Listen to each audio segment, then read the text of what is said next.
This Gritty Nurse podcast episode is brought to you by healthcareproviders.ca. Attention, hospital employees and retirees in Ontario. Picture this, a benefit plan designed for casual and part-time hospital employees and retirees who aren't covered by their hospital's group health plan. Introducing Healthcare Providers Group Insurance Plan, a friendly partner dedicated to your health and well-being. With affordable plan premiums and an exceptional support team, Healthcare Providers, also known as HCP, is dedicated to helping you every step of the way. Enrolling is easy, and you'll have access to a wide range of health and basic dental benefits from day one. Already have coverage through your spouse? HCP still has your back. For less than $32 a month, the Signature Package, which includes life, long-term disability, accidental death, disease, and dismemberment, provides valuable income protection and peace of mind for the unexpected. Take charge of your health and financial security today. Visit healthcareproviders.ca to learn more.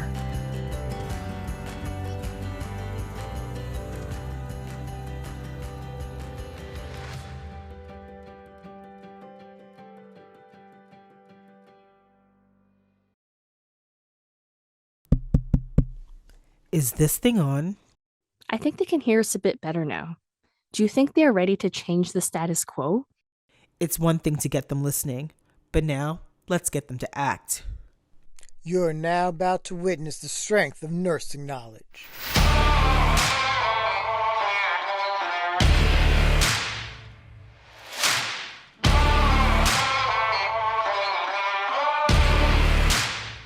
Hi, and welcome to the Gritty Nurse Podcast, an unfiltered and unapologetic podcast which discusses health and healthcare.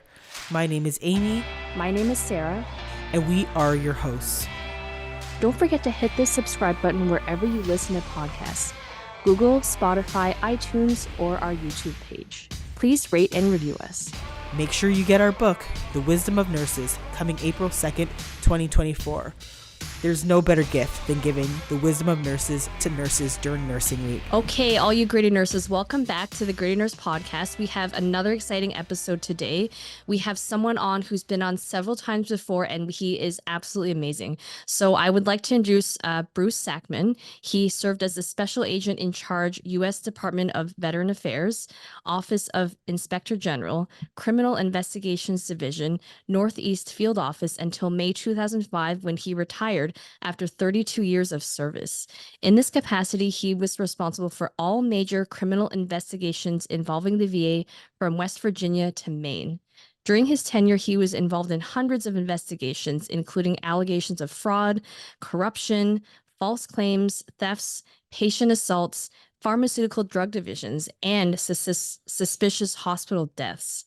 Bruce is a former self-employed licensed private investigator in New York City, specializing in health-related matters. Under contract, he had directed major investigations for a large New York metropolitan regional healthcare system.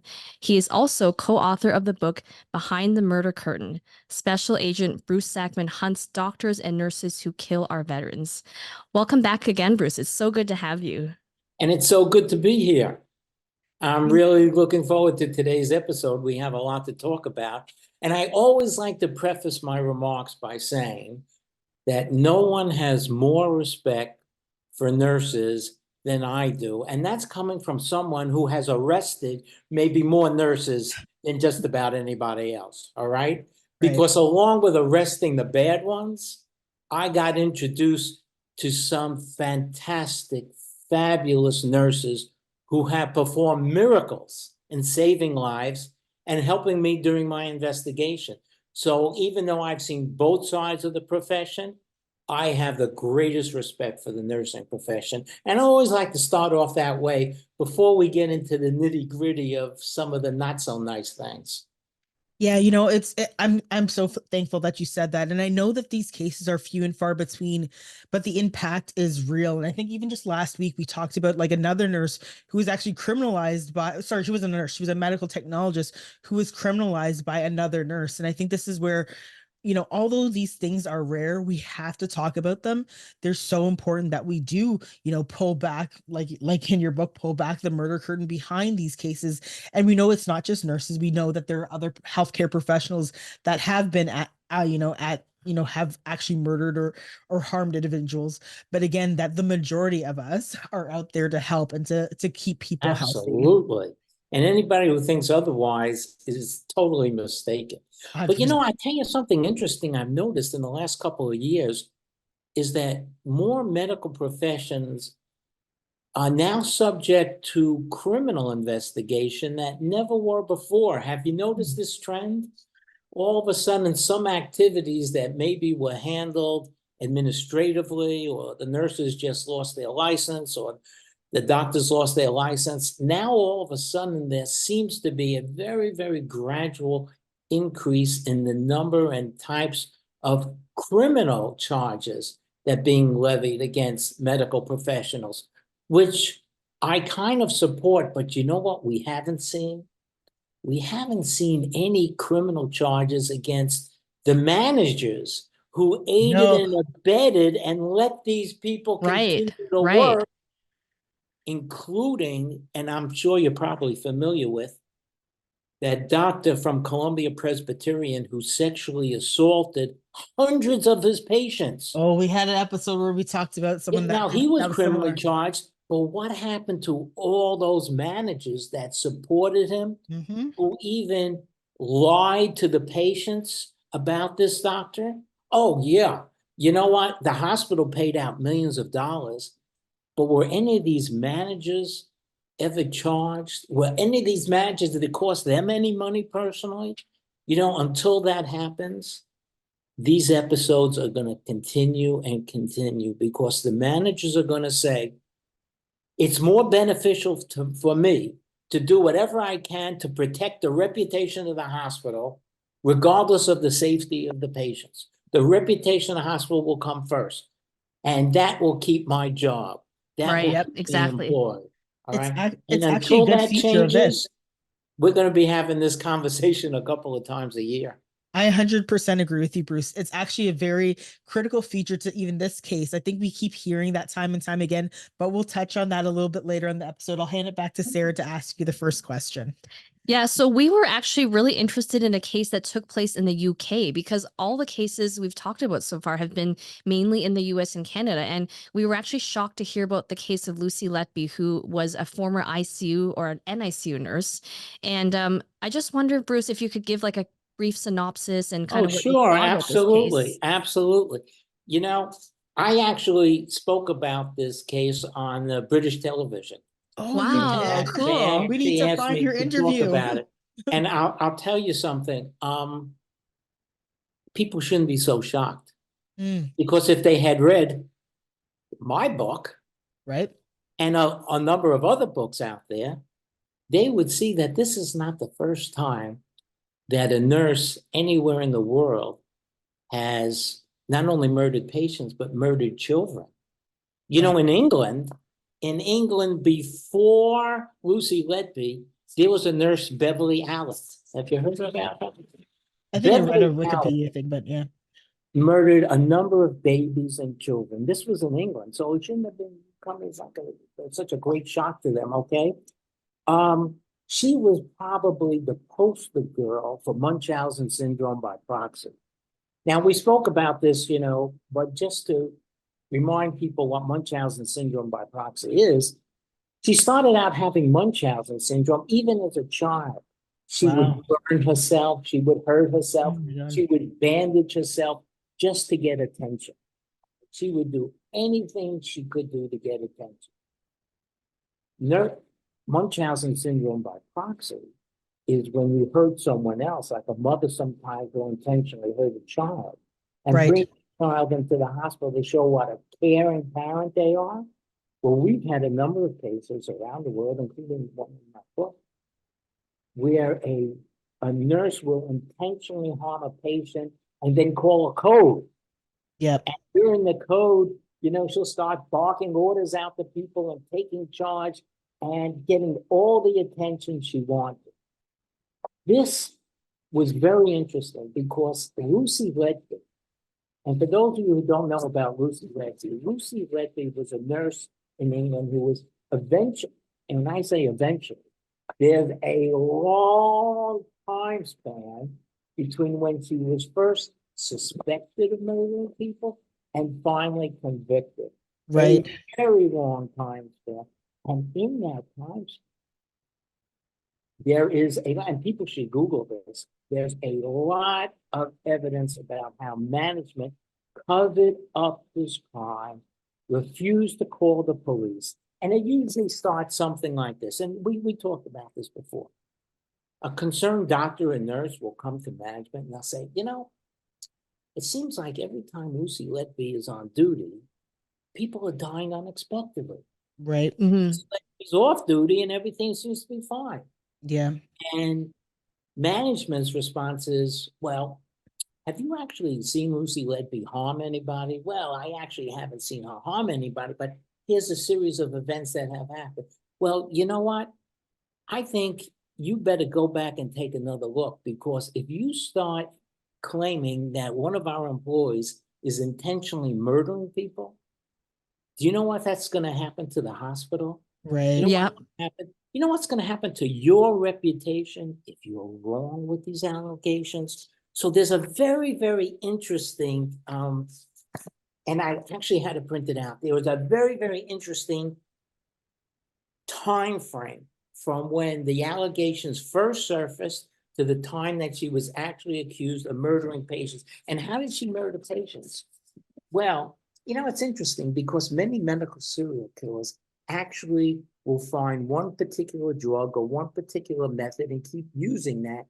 But some of them use multiple methods. They kind of experiment to see which ones work best. Yeah. And according to the trial, you know, she used insulin. Yep. Insulin, unfortunately, has become the #1 murder weapon in hospitals. And it's a shame, but there are probably more insulin cases that I'm aware of now than any other drug. And insulin, of course, sometimes people use that for suicide. You know, people have committed suicide with insulin. So it's very, very dangerous. I have to tell you that. And then injecting air into the patients, including one into her stomach, into the child's stomach, so that the diaphragm wouldn't work. I mean, these are terrible, terrible, terrible things. But when you look at it, began in 2015. 2015. And the first meeting took place between this doctor and management, where he alleged that the nurse was intentionally harming people. And management poo-pooed that like you wouldn't believe. And they had a series of meetings, 2015, 2016. This went on for years. And did they take her off of patient care? No. All they did was defend her and criticize the whistleblowers. And as we know, there's a long history of whistleblowers, particularly in the medical profession, having a really tough time until they're actually proven to be correct. So Lucy Letby, who killed a number of children, there is an incredible parallel with Lucy Letby and one of my medical serial killers, Kristen Gilbert. And I tell you, it's so amazing. First of all, they even look alike, which when I showed the picture to the Kristen Gilbert prosecutor, he went crazy. He said, oh my God, they even look alike, these two. All right. And you know something interesting? If you remember in the book, Kristen Gilbert had a boyfriend, and this boyfriend would appear every time there was a code, and they would interact, and it all, you know, they were grabbing and doing all sorts of things. Well, with Lucy Letby, she had a boyfriend. He was a doctor. Really? He would appear at many of these codes, and she would want to show off to him her skills in trying to save these babies, even though she had actually caused their death. Wow. And you know what? And so the parallels are kind of amazing between Kristen Gilbert and Lucy Letby. And you know what's interesting? At the trial, her boyfriend doctor who they never identified, I guess under British law because he's a married man, but they were meeting secretly outside and then, when the parents got up, when the doctors got up and they spoke about the baby, she showed no emotion whatsoever at the trial. But when her ex-boyfriend got up and testified against her, she got so emotional, she tried to leave the court. Oh, wow. All right. So could you imagine that? You're involved in the murder of all these beautiful young infants, and you just sit there motionless. Then your boyfriend, who used to respond to some of these codes, comes up and talks against you. And then the jury sees you just go crazy, like you can't handle it. Like, oh my God, why is he here? Why is he testifying against me? This is really why I did all of this. You see, I really did all of this to show off to him and the other staff my fantastic skills. And now they're testifying against me. Oh, that really hurt me. Yeah, Really it almost seems characteristic of, I don't know, like other cases where we talk about other serial killers like Ted Bundy, and the fact that when one of his victims who actually survived testified against him, that was the only time that you saw the emotion, because she was like, I actually got away from you. And you see that raw emotion that typically, I would say that she's a psychopath or a sociopath that they typically don't have, because clearly she had no regard for those children. She didn't have any regard for their life. But when it came to someone that she felt that she cared about or was trying to impress, and they were not impressed by her, that is when she showed emotion. And again, I actually read something that was also interesting. She didn't even want to attend. I guess this is very different between like US law and Canadian law, that she actually said that she didn't want to attend her sentencing hearing. And I mean, I think that's crazy. Like, I know, and that's what that was one of the how things can I you was get away interviewed from, like, about on how can you just be English like, oh, TV. I don't want to attend it. But again, I did hear that she didn't attend her sentencing hearing, and the judge actually said that she's sadistic, and I agree with him. Another interesting thing, when you read, and there's a lot to read about Lucy Letby, you could spend days reading everything that came out about her. Right. But one of the things you read about her is very interesting. The interaction she had with the families Yes. of the babies. All right. Very, very, very interesting. There was one case where she actually like took a picture of the child, then wanted the mother to come in and take a picture bathing the dead child. I saw that. Yeah. I mean, have you ever heard of any? Absolutely not. No. And I'm a former NICU nurse. I would find that very inappropriate, actually. And I think that there were some cases where she admitted to looking up some of the families on Facebook, and she could not, when questioned about it, she could not explain, or she didn't want to explain why she was doing that. Well, again, it's a parallel to another case that we all know about, the Dr. Michael Swango case. Remember when Swango would murder the patients, he'd love to call up the families. Yep. And tell the families in great detail about Dad's last 30 minutes of suffering on earth, because that was his second bite of the excitement of the apple. This, to me, is like her second bite of the apple. The first one is having that power of life and death and actually killing the child. And the second one is interacting with the parents to try to show them, oh, she was so compassionate and so caring, which was such bull, because she had actually murdered these people.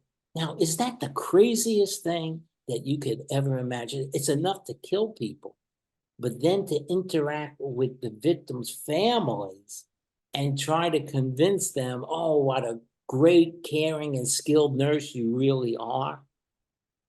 And we've seen this in other cases as well, but that one really reminded me of Swango, when Swango would call up the parents on the phone and say that to him. And another thing that was pretty common, a number of these medical serial killers seem to keep like personal diaries, and Lucy Letby had one. And Lucy Letby in her diary seemed to indicate, oh, she's a terrible nurse, she's responsible for this. But her defense team tried to change it into saying that, well, she felt bad that they died. She's not really saying that she killed them. but I don't think the jury actually bought that well as well.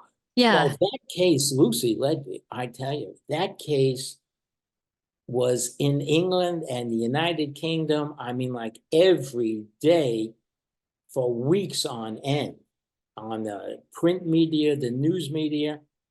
But it wasn't there wasn't the first time they've had this problem. Of course, they had the famous Dr. Harold Shipman. Dr. Harold Shipman, if you recall, killed about 300 of his patients. Wow. Right. He was England's most prolific medical serial killer. But for some reason, this Lucy Letby, and maybe because she was young and somewhat attractive, and what the media really liked to see. If she was some overweight, gross-looking woman, who knows? Maybe the media wouldn't even have been so attracted to her. But the fact that she was a young, fairly attractive woman, just like Kristen Gilbert. And Kristen Gilbert, the media was there at the trial every day for 6 months. Cameras out front, and she loved it. She loved it. But so I was asked to testify, well, not to testify, but I was asked to comment on English television about what you had mentioned about she did not want to go to the sentencing.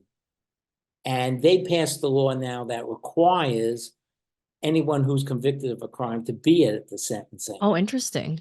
Yeah. Now they asked my opinion of that. I'm not quite sure if that would pass muster here because, first of all, if would they have to be bound and gagged if they were carrying on? I mean, I don't know. I mean, I understand the theory behind it. It's sort of like almost like a revenge for the families, I guess, in some respects. But I'm not sure if that would actually pass constitutional muster here or not. But on the other side of the coin, there are killers who would love to see the family there. They would love to see their reaction. They would get a big thrill out of it. So is that the right law? Well, I suppose it is. I mean, I kind of have mixed feelings about that particular one. But so Lucy Letby, getting back to Lucy Letby, she recently tried to appeal. Have you seen this? She No, tried to appeal. Yeah, I saw that. I was going to ask you actually what you thought about the outcome and what are your thoughts about the whole appeal? All right. Well, here's my thoughts. I know the appeal was denied. I guess English law is, somewhat different. But I want to just remind you, there's a famous case called Lucy de Burgh. Have you ever heard of Lucy de Burgh? Lucy de Burgh was a nurse in the Netherlands that was convicted of killing a number of young people. A large part of that conviction was based on the statistics and some questionable gray area science, okay? So her conviction was overturned in 2010 because the court ruled that the statistics that were used, like the chances of somebody dying on the ward when Lucy, the clerk, was on the ward was like 1,000,000 to 1. And the court kind of threw that out. They said that wasn't true. And they questioned some of the science. So Lucy, the clerk, is a famous case that was overturned eventually. And this is what I think Lucy Letby was kind of hoping will happen to her. There's a group of people out there, a group of statisticians and others who love these cases and delve into them and try to find reason for appeal. And I guess the first reason has not swayed the court, but you never know what the future will bring. You never know. She still denies that she murdered these people. I really hope not. Yeah, and just to fill in our listeners, Lucy Letby was found guilty of 7 counts of murders of 7 babies, and as you said, Bruce, she killed them by injecting them with air, overfeeding them, poisoning them with insulin, and assaulting them with medical tools. And so she was found guilty of 7 counts of attempted murder of 6 infants, not guilty of 2 counts of attempted murder. And she was sentenced to life imprisonment with a whole life order. But then it looks like in September, they confirmed that an application for an appeal had been lodged, and her retrial was on September 25th, 2023. So it looks like a date of June 10th, 2024 has been set, but the trial will not be conducted after judges had decided whether or not to grant Letby permission to appeal. Right. Right. So kind of what you said, but just some more details there. Yeah, but I wouldn't be totally shocked if a couple of years down the road or something, they try again and they come up with some new evidence, new experts, something else would happen, which would be so painful for the families. Just so painful. Thank you so much, Bruce. That's actually a really great point. And here's a message from our sponsor.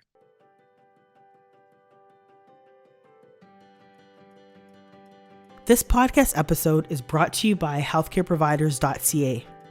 Attention hospital HR in Ontario. Are you in search for the perfect insurance solution for your part-time and casual employees? Look no further. Meet Healthcare Providers Group Insurance Plan, your go-to option for ensuring the well-being of your team. With Healthcare Providers, also known as HCP, you're not just providing insurance, you're offering peace of mind.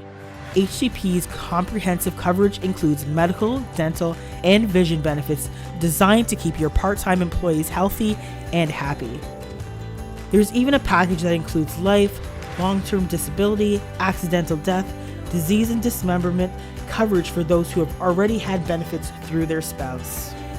It's time to bridge the gap between full-time and part-time staff benefits. With Healthcare Providers Group Insurance Plan, you can level the playing field and show your commitment to all of your team members. Join the community of over 90 plus forward-thinking hospital HR managers who've made the smart choice. Visit healthcareproviders.ca today to discover how HCP can help support your team in a meaningful way.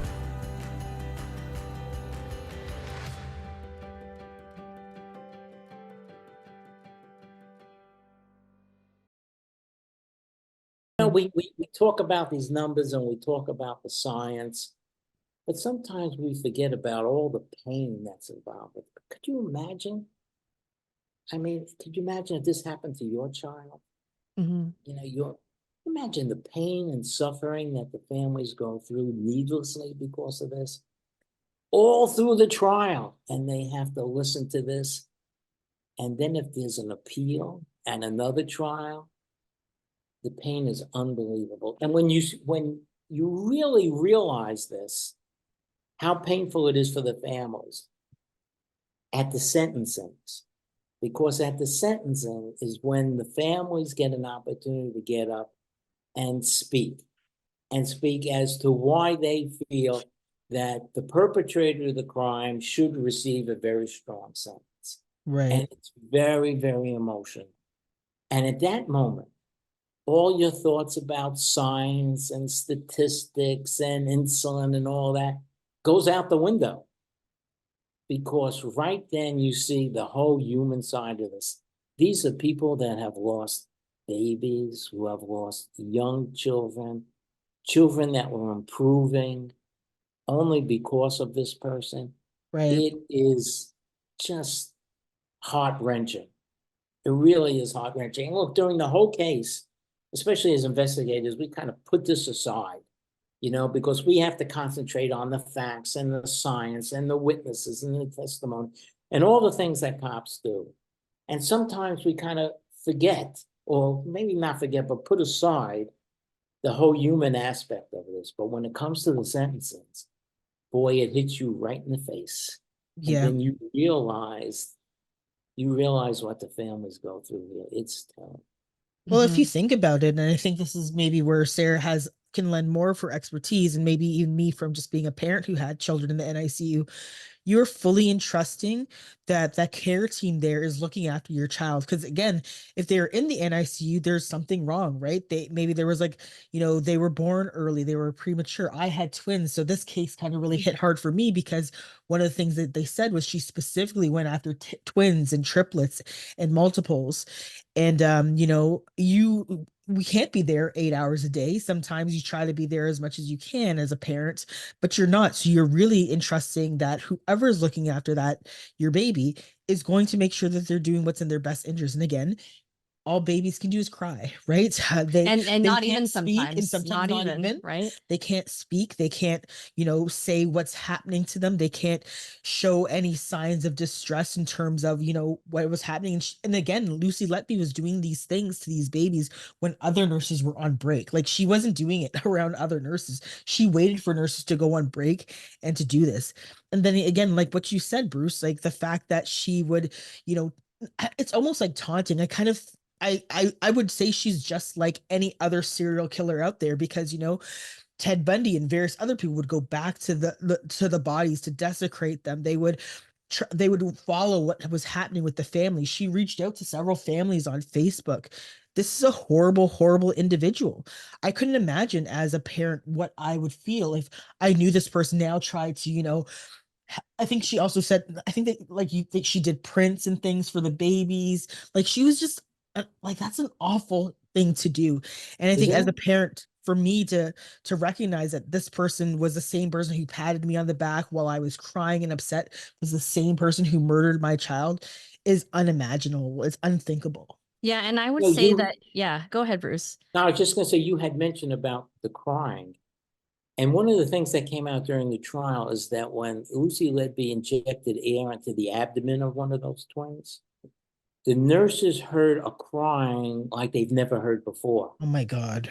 They said this was a different kind of crying. This was a different kind.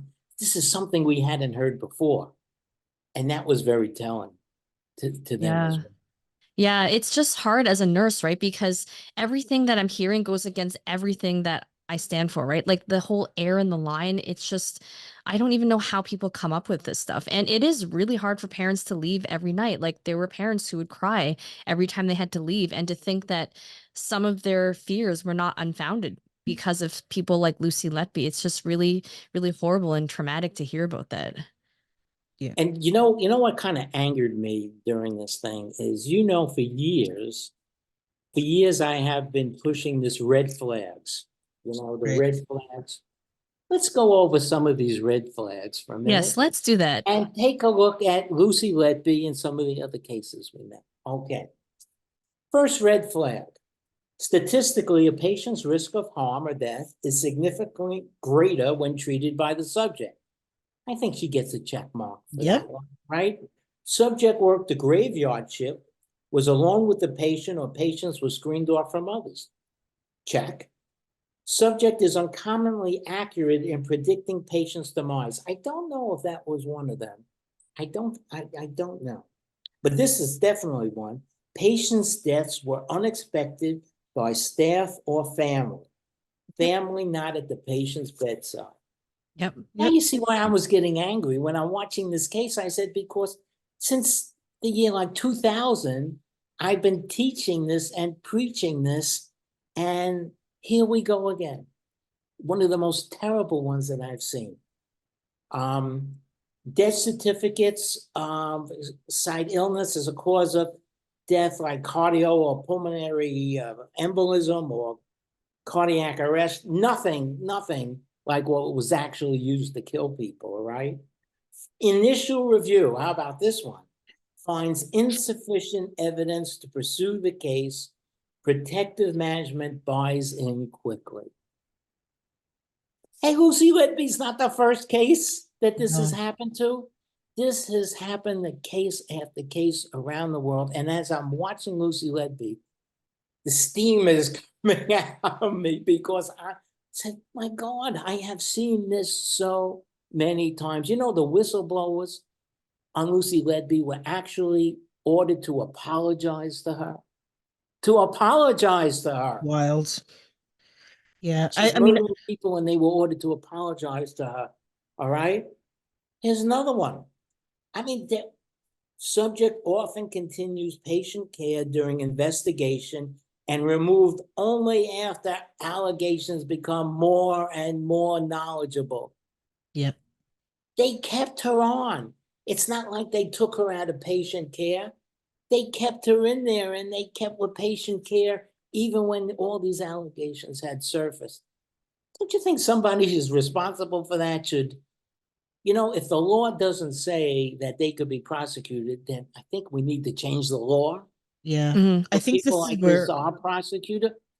Because to me, they aided and abetted these murders yep. by And I not often think calling that them. like it was until the allegations became so much that it was again threatening the hospital's reputation before they did anything. Right. Like you're saying everything's about the reputation, and this is where I guess they hit the point of no return and they had to do something, right? Exactly.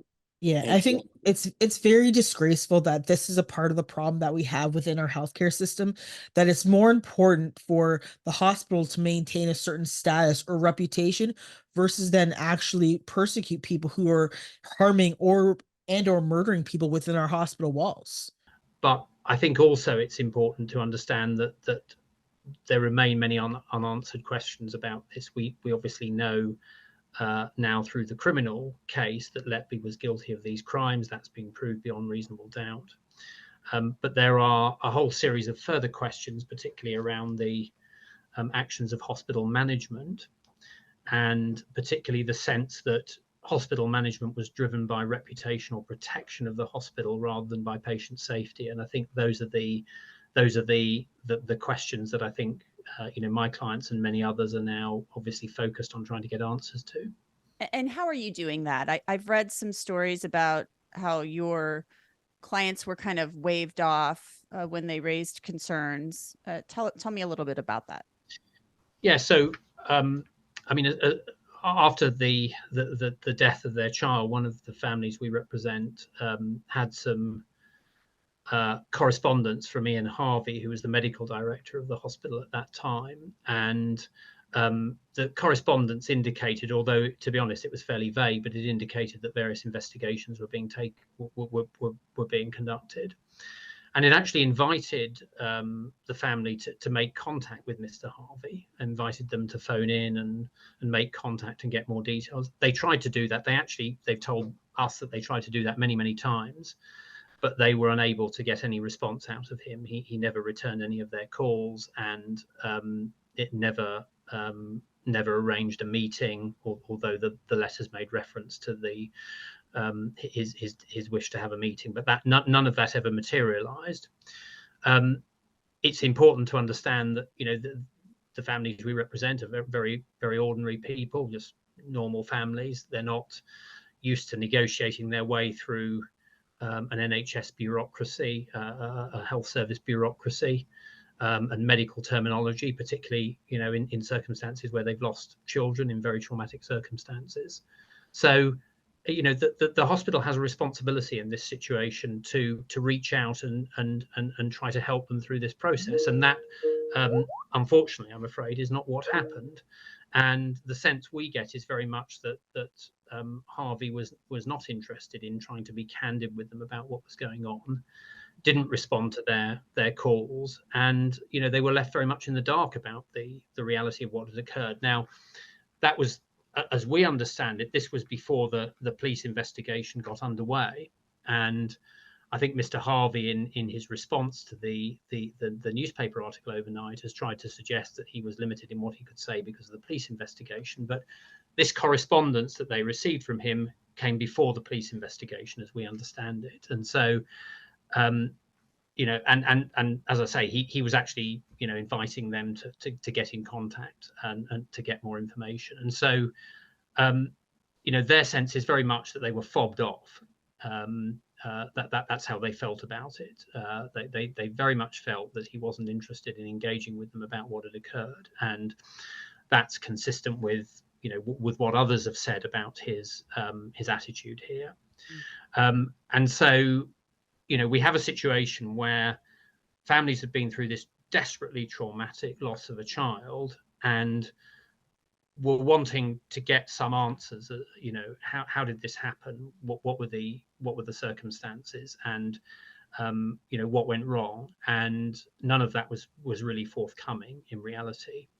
And then, of course, the police investigation took over, and that has lasted a number of years and has resulted in the criminal trial. But we still have this issue around the conduct of hospital managers. Mr. Harvey's one of them and a key figure in this, but there are obviously others as well. And that's why we need the public inquiry, the public investigation into the surrounding circumstances. There's no incentive for managers to do anything but cover up and do whatever they can to cover for the institution. In that their view is to protect the institution and actually their own job. Yep. And one of the worst instances of this was at Columbia Presbyterian with that doctor who sexually assaulted over 200 of his patients. And I invite your listeners to read that case very, very carefully. Then you'll probably take your computer and smash it because you'll be so angry about what you're reading. And, you know, the institution, they had to pay millions of dollars in fines and to the victims many, many years after this had happened, all right? But the people that were responsible for this cover-up, nothing happened to them. Yeah, I have a question for you, Bruce. Nothing. I have a question for you. What do you think makes healthcare providers so hard to not just catch, but to criminalize? So, for example, if this was a member of the general public, like someone just, you know, who didn't work in a hospital, not a nurse, not a physician, we'd probably be onto them and catching them a lot faster and criminalizing them a lot faster. But it seems like when it comes to physicians or nurses, there's this long drawn out process. And then some people don't even get justice. So, for example, there's a doctor here in Ontario, we talked about him just recently, who had so many sexual assaults against him, and the various different associations give him a slap on the wrist. Didn't they send someone to like come check the clinic, an auditor or something, and like, oh, he didn't have the right person in there that should be monitoring, making sure that he's not going in the room with these patients by themselves. Meanwhile, if it was their daughter that was sexually assaulted, I don't think they would feel that way, do you? 100%. But when it comes to like pinning down physicians and nurses, there's a problem. Why do you think it's so difficult for our criminal justice system, as well as even our health administration system, to put these people on blast? Well, there are a number of reasons. One of the doctors in the Lucy Letby case said, well, if patients are in the ICU, they're expected to die. Wow. Oh my God. So here comes along a layperson like myself who has no medical training.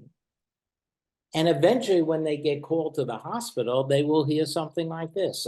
Well, thank you very much, officer, for your concern. You know, we were just as concerned as you are. So we put together a board of our very best experts, and we reviewed the cases of this particular nurse. Of course, they're all my employees, you know, nobody from the outside. So we put together a board of our very best experts. And we made a determination, medically and scientifically, that all these patients expired as a direct result of their natural disease processes. Right. Now, Officer Bruce, if you want to challenge that, if you have the resources or the time or to challenge that, I know how busy, you know, your department is. Well, knock yourself out. But this is the conclusion our medical experts came to. Right. And most cops are going to say, thank you very much, Mr. President. I'm on to the next case. I'm going to close this file out. You know, look, I was with the federal government and we had plenty of money to investigate and call in experts and all of this. If you're in some small police department somewhere, overworked and underpaid, and you have an opportunity to close this case out, you will close this case out. Yeah. And sometimes in small communities, the medical centers are very, very close with the police. Look, the police bring people in there all the time. They don't want the hospital pissed off at them. Why? They might have to bring in one of their officers, God forbid, that was assaulted or shot or something. They don't want the hospital angry at them. They want the hospital to be their friends. So they actually want to help the hospital. They want to partner with the hospital. They don't really want to investigate a place that them and their families might actually have to go to one day for care. So now you have a situation where these things occur in an environment with very, very, very professional, educated people who live in a world that the police don't understand. They, in the US, we have this HIPAA law, there's Health Insurance Portability and Accountability Act, and it can be very confusing for police. What records can I get with a subpoena? What records do I need a court order for? Does a judge have to sign it? How am I going to challenge? I mean, these patients are so sick. Any one of their illnesses could have caused something. Right. And not only that, but a number of these patients, they're under the influence of numerous medications. Mm. And some of these medications could actually cause them to hallucinate. All right. This is Right. hospital delirium. And that's a real condition. You know that hospital delirium is a real condition when patients who are under the influence of multiple medications start to think that God knows what's going on.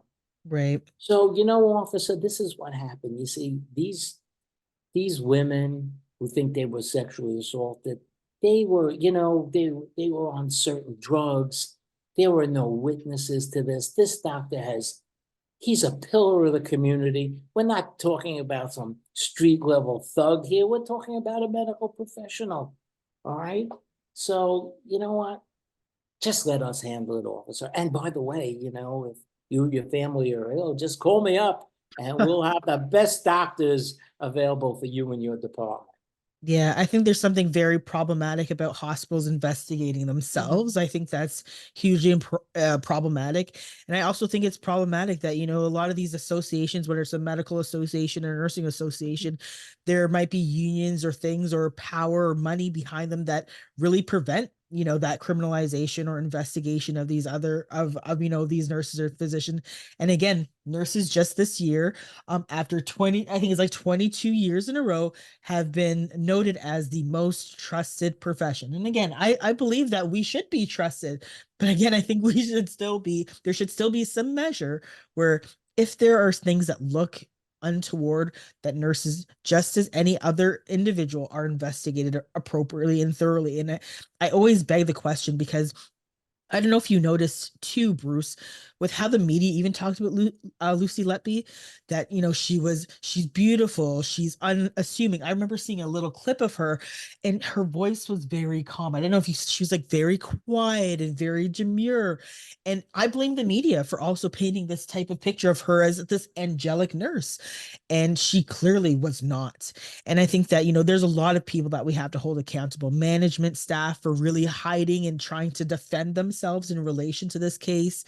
Various different leaders who also tried to step in and again, not show evidence, not give records of what was happening. I blame social media in terms of how she was depicted, because I think, again, if maybe she looked different, like you said, Bruce, that maybe people would be more quick to act. I think that, again, we have an accountability problem in our healthcare system when it comes to these types of cases. And I really hope that we start looking at having more external forms of review, because it's problematic. It's very problematic when hospitals don't want to look at themselves and say, hey, we're actually the problem. Mm-hmm. Well, one of the things to come out of the Lucy Letby case is the National Institute of Health has put together a commission to look into this case and to see what went wrong and what changes could be made. Right. All right, I'm holding my breath. Me I want to both. see exactly what comes out of this, okay? Because if it's the same crap that I've heard over the last 20 plus years of doing this, the steam is going to come out of me once again. Right. Okay. Here's an opportunity. Like I say, this is not the first nurse in England to be charged, not the first medical professional who murdered patients in England. Okay. It's about time they had a commission like this. But secondly, let's see what they come out with. Are they going to come out with a protocol for all their hospitals as to what happens when allegations like this surface? Are they going to come out with some incentives for whistleblowers and protection for whistleblowers who come forth? Because if they don't, then everything else is just going to kind of be window dressing. And it's Yeah, gonna I totally agree. And then they'll be shocked Oh, we're shocked it happened again. Well, don't be so shocked, because now with this commission, they're responsible for coming out with changes to prevent this from happening again. Right. So we're gonna. I haven't heard anything about We'll this. see. They're working on it. Yeah, I'll give them some time, but I want to see, because there are, the most famous whistleblower case was one that we had in Texas, where these two nurses, who were the entire compliance department of the hospital, they went to management to complain that they thought this doctor was harming patients. Right. And do I have to tell you what management said, or can you guess? I'm sure we can assume and guess. All right. And management not only said, go back to your little office and be quiet, but they said, you know how hard it is to find doctors here in Kermit, Texas? Why, we have to go all the way to the Philippines. We're lucky we have a doctor. So shut up and go back to your office and be happy you have a job. Well, these two nurses, being very professional and heroes, like so many are, they wrote an anonymous letter to the state medical board about this doctor, and the doctor got wind of it, and boy, was he pissed. So he calls up the local sheriff, who happened to be one of his patients. Remember, we just talked about this, who happened to be one of his patients. And he says, Sheriff, I think these women are trying to intentionally harm my reputation. And the sheriff says, don't worry, Doc. You took good care of me. I'll take good care of you. And he gets a search warrant for their computers. And he finds that they were the authors of the anonymous letter. He has them arrested and prosecuted for misuse of official information. They lose their jobs. They have to pay for their own defense. They go to trial. The jury's out for about 20 minutes and comes back and says, what, are you kidding me? These nurses deserve a medal for what they did. Right. Not to be criminally prosecuted, but you know what? What kind of message does that send out to the nursing community out there? Exactly. Yeah. Exactly. Did you hear about those two nurses in Texas? Did you hear what happened to them? Oh, yeah, they won at the end. Do you want to go through all that? Yeah. Do you want to lose your job? Do you want to maybe have to get your own attorney? So you know what? Keep your mouth shut. And I tell you what else bothers me. I do these presentations. I have a big PowerPoint. I've done these presentations all over the world. Inevitably, at the end of the presentation, some nurse will come over to me and say, hey, Bruce, we had this employee. Oh my God. Oh no. We had this employee, and we suspected something, and they're running through the whole details. And I've heard this so many times. I mean, all over the world, I've heard this. They say, but you know what? That doctor, he moved on to another hospital, and we were so happy that we got rid of him. We never did anything. We never notified the patients. We never notified the police. We never did anything. And until this stops, until some management, and this is my personal opinion, and I don't care if we have to change the law or not, is held criminally responsible for aiding and abetting these murders, they're just going to continue doing what they're doing. And I even saw this in the VA, and you say, well, wait a minute, the VA, that's a government hospital. There's no financial interest for the manager to do that. Well, there is, because he's still concerned about his job, his reputation, everything, just like it is the private sector. And I was really, really surprised by this. And they come up with these ideas. There was a nurse, Richard Williams, in Columbia, Missouri, suspected of killing 60 of our nation's heroes. Wow. 60. The manager said, oh, I got an idea. Let's assign another nurse to work with Richard Williams. And this nurse could watch Richard. Well, when that second nurse was there, Richard was a good boy. When that second nurse wasn't there, he continued to kill people. And the management did nothing. So, you know what? It's very, very frustrating. It's very frustrating. It sure is. Yeah. When these cases surface, because the red flags are there. We know what to look for, and we know at least take these people out of patient care. Please at least do that. But they don't want to do it. Yeah, and it sounds like you actually kind of answered my next question, which is what can we do about it? It sounds like the resources are there. We have the red flags protocol, we have the awareness, we have all of this. But until we actually have incentives for managers and organizations to report, and until I think we have more protection for whistleblowers, the same thing is going to happen. So that's what I would say is really what's needed at the end of the day is more incentives to report and catch these killers, and for whistleblowers to be rewarded and not punished, and not to lose their careers and feel like they've gone through the ringer. Like, we actually should be celebrating them, right? So I think that there's a lot that we could do, and a lot that you have suggested, Bruce. Is there anything last that you want to suggest Yeah, before I we want to wrap say up? this, in the Yeah. world, in the United States, in the world of fraud cases, if a hospital is committing Medicare fraud or Medicaid fraud in the United States, and you're a whistleblower, we have something called the QUITAM suit. Have you ever heard of this? QUITAM. This is the way it works. It's actually based on English common law. It's he who sues on behalf of the king and himself. And this is the way it works. Let's say your hospital is defrauding the government, overcharging, misbilling, doing all these terrible things, only financial now. Okay? Well, in the United States, you could go to an attorney and file what they call a QUITAM lawsuit. It's like a secret lawsuit where you will disclose this wrongdoing to the government.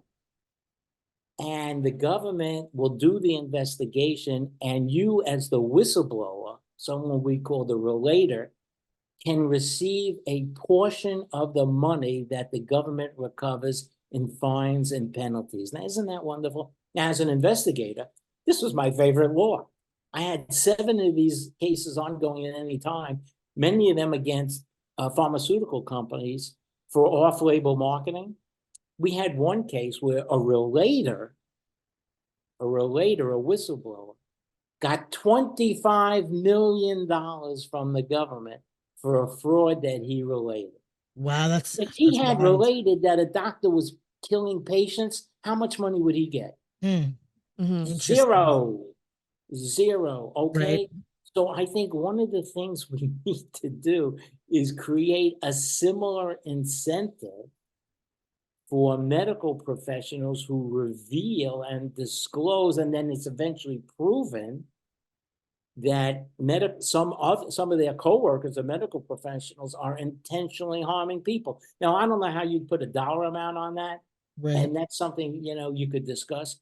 But could you imagine? That's why I had so many of these QUITAM cases. The government loves these cases. People would bring all the evidence to us, drop it on the desk, say, go investigate. And by the way, when you're done, I'm ready to collect my money. Yeah. But there's no incentive whatsoever. If that same whistleblower saw me murder somebody, there'd be no financial incentive for them to say a thing. Yeah. Think about changing that somehow. Yeah. I really, sorry, go ahead. No, I was going to say that's a great topic. And I think that we're going to hold this in our back pocket for maybe another episode. And so in the interest of time, I just wanted to thank you, Bruce, for coming on and sharing your expertise once again. I learned so much, and I know that Amie did as well. And I just wanted to mention to our readers again that you have a book out. It's called Behind the Murder Curtain. It's available on Amazon. Amie and I also have a book coming out on April 2nd. It's called The Wisdom of Nurses.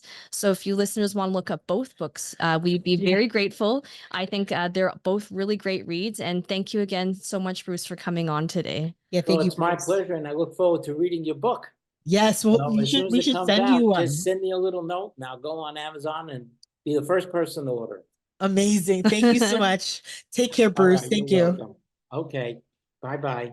Bye. Thank you for listening to the Gritty Nurse podcast. If you have any suggestions or want to hear a specific topic, email us at grittynurses@gmail.com. That's grittynurses@gmail.com. We are also speakers and upcoming authors available for engagements related to advocacy, nursing, mental health, and health policy. Please connect with us.